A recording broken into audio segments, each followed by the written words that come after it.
In the military, one wrong move can mean a dead soldier, or worse, a lost battle or war. But some mistakes are worse than others. These are 13 of the most costly military mistakes in history. Lockheed Martin has been designing military and government hardware for decades, and when they get a new project, the odds are there's some big federal money behind it. That was the case when NASA commissioned the NOAA-19, intended for the American National Oceanic and Atmospheric Administration. It was to be a powerful weather satellite that would be able to track the climate and make it easier for the government to prepare for harsh weather. Packing 8 instruments for weather and climate prediction, it was the most state-of-the-art satellite of its kind, and eventually launched in 2009. But it almost didn't get there, thanks to a costly mishap during production. At the Lockheed Martin facility in 2003, the satellite sustained massive damage, costing $135 million, leading to an investigation from the government where the company agreed to forfeit its payment from the project. So, what caused the damage? Sabotage? Technical issues? The investigation shows that the disaster was caused by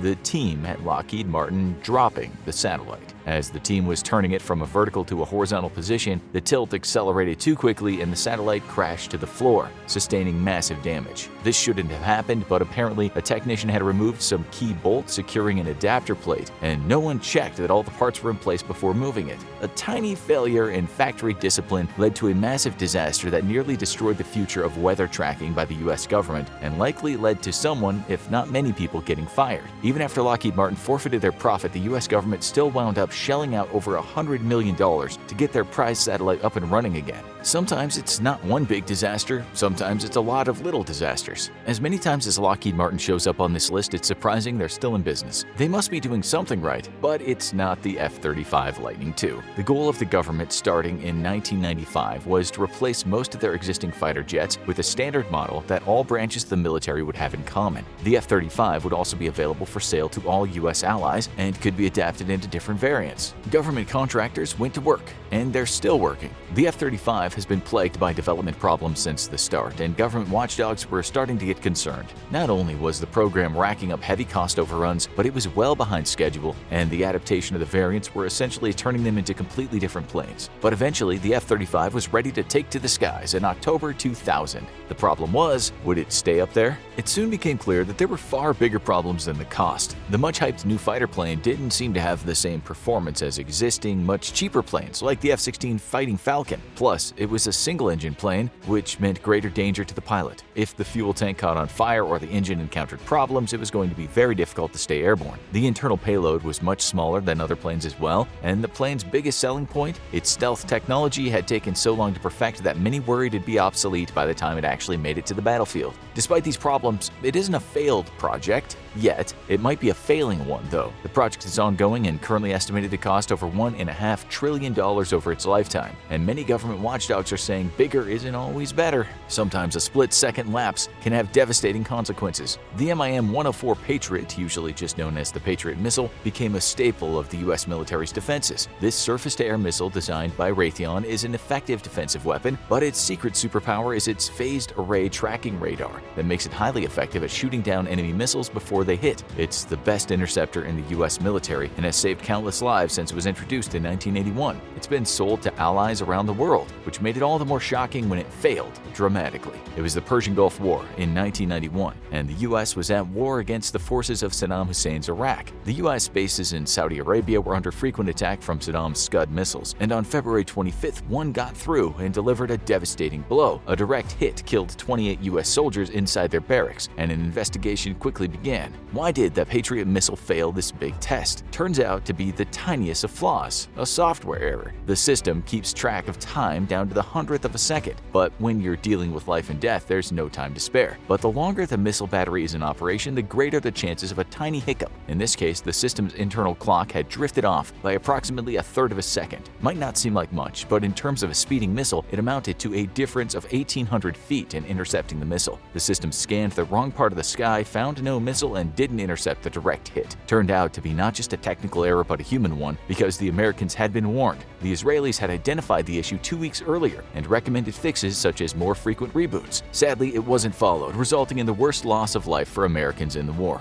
What's worse than explaining a failure? How about never finding the answer? Mars, the furthest frontier NASA has explored in depth. The government agency continues to work toward landing a manned mission on the Red Planet one day, but to do that, they need more remote intel. That was the purpose of the Mars Climate Orbiter, a robotic space probe that was launched in 1999 with the intention of mapping the climate, atmosphere, and the surface condition of Mars. It would also link up to another exploration probe, the Mars Surveyor, to send data back to Earth. Designed by Lockheed Martin, it was one of the most advanced probes ever created at the time and took close to 5 years to develop. There were big plans for the probe as it launched, including learning about the distribution of water on the Martian surface. Despite being under 7 feet tall, it carried a lot of hopes with it as it launched, hopes that would soon be dashed, along with all the hard work on the project, because the Mars Climate Orbiter would never reach its destination. It launched from Cape Canaveral on December 11, 1998, neared Mars in September the following year, and promptly went out of contact with NASA. The spaceship was never seen or heard from again, costing NASA hundreds of millions of dollars and setting Mars exploration back years. The cause of failure? A combination of human error and the red planet's climate. While the Mars Climate Orbiter encountered Mars at a lower than expected altitude, it's believed it was either destroyed by the atmosphere or simply skipped off the atmosphere like a rock on the water. Blame was ultimately placed on the incompatibility between two software systems, as NASA used metric units of measurement and Lockheed Martin used imperial units like feet and inches. This led to irregularities in measurements, and when dealing with space exploration, the slightest irregularity can lead to total disaster.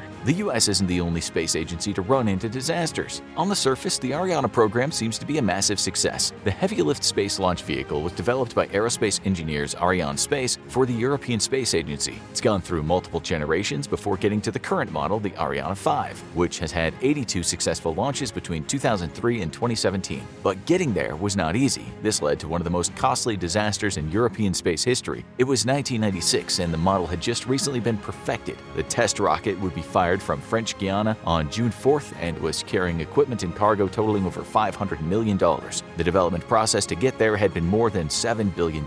Hundreds of people gathered to watch the rocket take flight and cheered as the flight sequence went off successfully. Then they watched in horror as it burst into flames. Less than a minute after the Ariane 5 took flight, the rocket veered off its flight path, it started breaking up and exploded in midair. The rocket was a total loss, taking countless pieces of carefully designed technology with it. The one saving grace was that the rocket was unmanned, unlike the Challenger disaster a decade earlier. But the damage to the European space project was massive, and an investigation ensued. They soon found the culprit was, sure enough, another tiny error. The crash had been caused by the complete loss of guidance and altitude data only 30 seconds after the rocket's engine ignition sequence started, and the source was an error in the inertial reference system. A failed conversion led to a total system crash, and the rocket was lost. The program charged ahead, and the next launch was a success, but let's hope the upcoming launch of the Ariane 6 is more successful. Sometimes one little flaw can put a whole project in danger. Spain had high hopes for its new submarines, the S-80 Plus class, also known as the Isaac Peral, after one of the most storied submarines in the country's history. They were first greenlit in 2003 and would herald the beginning of a new era of hybrid diesel-electric submarine that would be easier to run, release fewer emissions, and be faster and more effective than the competition. They would have state-of-the-art weapons and radar systems along with an air-independent propulsion system that would deliver low fuel rates. The submarine was designed to operate in isolated areas and move at high speeds without being detected. Submerging would be easier than ever, allowing the submarine to escape tense combat situations. But as tests began on the submarines, the designers made a disturbing discovery. Submerging might be easy, but surfacing was turning out to be a lot trickier than expected. And it all came down to one little dot. The submarine was too heavy, specifically 70 tons overweight, and that made it too heavy to effectively surface, which could have been fatal in a combat situation. The culprit? A decimal point in the wrong place early in the planning process. Somehow, this mistake had gone completely undetected during the entire design process, and the submarine had been built without anyone noticing the flaw. A lot of people likely lost their jobs over this, but there was only one choice for the people in charge: rebuild the submarine from the ground up. The overweight submarine had to be redesigned to add 6 meters to the ship's hull, balancing the extra weight, and while this was a costly mistake with a redesigned price tag of over $10 million, it did have one benefit: the extended length of the ship made it more buoyant, and the project went full steam ahead for Spain, with the lead boat officially launching in April 2021. If you're going into uncharted territory, you'd better get everything right. It was the dawning of the space race, and every mission was high stakes. In 1962, the government decided to conduct the first planetary flyby of Venus. The notoriously harsh planet was a mystery in many ways, and NASA wanted to measure its magnetic fields and temperature. No humans would be on the mission, but an unmanned probe named Mariner 1 was developed. Probes had been deployed to the moon, and the nearby planets would be the next frontier. The project was troubled from the start, with the design having to be changed due to the Atlas Centaur launch system being behind development. NASA chose to go with a less powerful rocket, and a year-long development process began. Finally, the rocket was ready to launch in July 1962, and many felt the future of the space race was relying on this probe. That turned out to be a bad investment. Things went south quickly. As communications between the rocket and the guidance systems on the ground went awry, the unmanned rocket started veering off course, and NASA had to act quickly. Fearing a deadly crash on Earth, they activated the range safety protocols and used their own weapons to destroy Mariner 1, rendering the entire project a total loss. The rocket had cost over $18 million to build, one of the biggest expenditures in NASA's history, and a full investigation began. The culprit? Someone working on the code had omitted a hyphen from the guidance system's protocols, throwing the flight equation off and keeping the rocket from stabilizing itself. Science fiction writer Arthur C. Clarke would later refer to it as the costliest hyphen in human history, and the leaders of the Soviet space program no doubt rejoiced. But the US would have the last laugh, landing men on the moon only a few years later. And Russia shouldn't be getting cocky, given this next blunder. It was 1867 and Russia had expanded its territory. However, one parcel of land was proving more trouble than it was worth: Alaska, the Tsar's outpost in North America. The Crimean War had proven to Tsar Alexander II that defending far-flung territory could be difficult, especially with the United Kingdom having allies on the continent, and the United States was more than willing to hear them out. After all, Alaska was massive and provided a strategic beachhead in the north, but many people, including the Tsar, viewed the frozen land as essentially worthless. Ultimately, Secretary of State William Seward, in the aftermath of the American Civil War, signed a deal to purchase the land of Alaska for only $7.2 million. Well, that's $133 million in today's money. That's still less than half the cost of one home in the Bel Air neighborhood of LA, which was listed for $295 million. And it turned out to be a disaster of a deal for Russia. At first, many people in America mocked Seward's deal. What would America want with a giant parcel of land in the Arctic? But the land, nicknamed Seward's Folly, brought in a lot of people when miners discovered gold in 1896. The Klondike Gold Rush kicked off and brought settlers en masse. Russia lost a lot of money, but they lost something even more important later when the Cold War kicked off. In an alternate reality, when Russia never sold Alaska, the Soviet Union might have had a massive beachhead into America's backyard. Not only would they have been in prime position to attack at the first sign of aggression, but the proximity would have likely led Canada to align far less closely with the United States. After all, if you have two bickering neighbors, you don't want to anger either of them. Seward's Folly turned out to be one of the savviest purchases in American history and one of Russia's biggest blunders. How do you make $1.4 billion go up in smoke? Just ask the U.S. Air Force. The B-2 Spirit stealth bomber was one of the prides of the U.S. Air Force, a modern weapon of war that could elude sophisticated radar and deliver powerful payloads. It was so good at what it did, in fact, that no B-2 bomber had ever been lost in operation. That is, at least until February 23, 2008, when disaster struck Anderson Air Force Base in Guam. The Spirit of Kansas, one of the elite bombers, took off from the base, and soon it hit rough air. It spun out of control, and the two officers on board desperately tried to stabilize it. Soon it spun to the ground, and with only seconds to make a move, the officers ejected. They escaped safely, but the bomber crashed into the ground and exploded, a total loss. While one of the officers was hospitalized with injuries, both survived, and soon found themselves facing an inquiry for losing one of the most valuable pieces of equipment in military history. It wouldn't be long before some wild theories emerged. Air Force Times, a private magazine, reported that the plane was carrying classified intelligence, which the military didn't confirm because it would have been classified. The unit commander halted all flying operations at the base, but remained on alert in case the bombers were needed in combat. The officers would be questioned, but there was no evidence that they had broken any regulations or acted irresponsibly. Ultimately, the failure would be attributed to a combination of harsh weather conditions that affected the air data sensors. This led to incorrect airspeed calculations, which caused the vehicle to alter its speed and go awry before it could take off fully. Ultimately, all the conspiracies about the costly loss turned out to be false, that we know of, and the military has had to face the fact that even their most advanced technology can be undone by tiny little flaws. But the most costly military blunders of all time are usually human misjudgments. The year was 1982, and Argentina was led by a military junta following a coup in 1976. But the country was under increased pressure to end the dictatorship and was facing foreign and domestic isolation. So there was only one thing to do: start a war to rouse public support. And the perfect target was right in sight: the Falkland Islands, a scarcely guarded region off the coast that was currently under British rule, but was a subject of ongoing negotiations. The islands, called Las Malvinas by Argentina, were a point of pride, and the public would likely support them being reclaimed.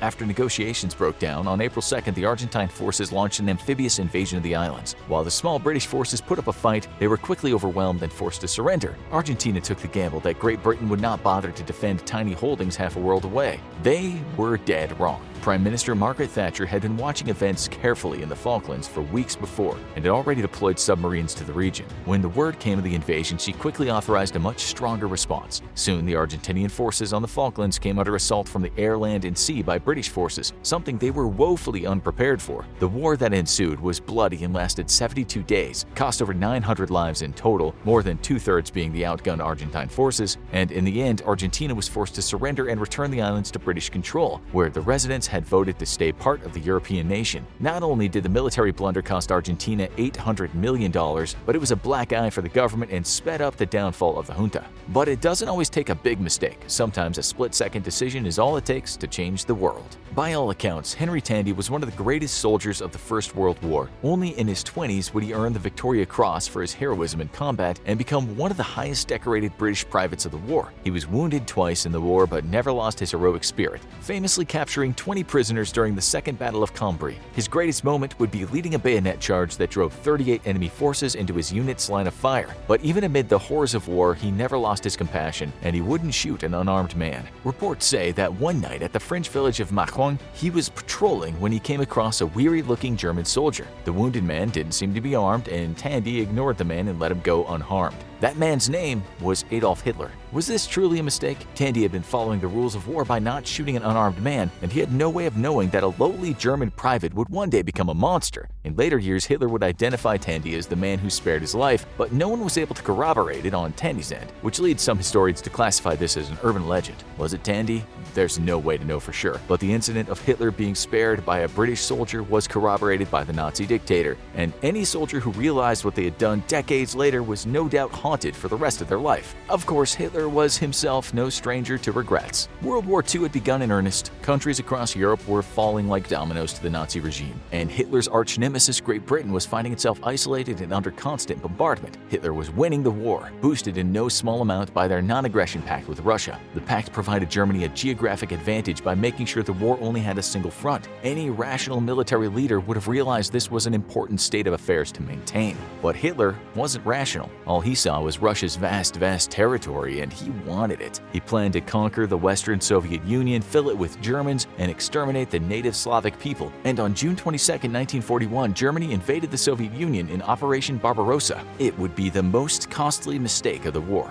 For one thing, you never invade Russia in winter. Hitler didn't invade in winter, but winter came around sooner rather than later, and the Nazi forces found themselves mired in hostile territory. But the biggest problem was that the Russians had many more troops than the Germans, and now they had reason to deploy them. While the German forces were better trained and better armed and inflicted far more casualties on the Russians, the front ate up a massive amount of German resources. When the United States entered the war that same winter, Germany's enemies had now tripled. While there was no single cause to Hitler's defeat in the Second World War, most historians consider Operation Barbarossa the single most costly mistake of the war. But it might not have been the most costly German mistake in a world war. The year was 1917, and World War I was raging across the European continent. Germany had entered the war on behalf of their allies and quickly became the driving force of the conflict. And half a world away, the United States wanted no part of it. The US president had recently been re-elected on the slogan, "He kept us out of war," and isolationists wanted no involvement in the large European territorial skirmish. Even disaster disasters like the sinking of the Lusitania couldn't move the isolationist sentiment, but Germany was worried. A U.S. entry into the war could be devastating to them, so they decided to strike first. German Foreign Secretary Arthur Zimmermann dashed off a coded message to his counterparts in Mexico, offering them a shocking deal. If the U.S. entered the war, Mexico would invade, and Germany would help them reclaim Texas, Arizona, and New Mexico. It was a bold deal, but it didn't stay a secret. British intelligence intercepted the telegram and decoded it in what many consider the greatest triumph of British spy agencies during the war. Not surprisingly, the U.S. was enraged, and it galvanized the pro-intervention forces. After all, if Germany was planning for war against the U.S., why shouldn't the U.S. do the same? Soon, the U.S. entered the war, and the tide of the conflict turned decisively against Germany. They were ultimately defeated and forced to sign a surrender and a treaty that required them to pay massive reparations. This included over 10% of the territory they'd held before the war, and other penalties that devastated their economy.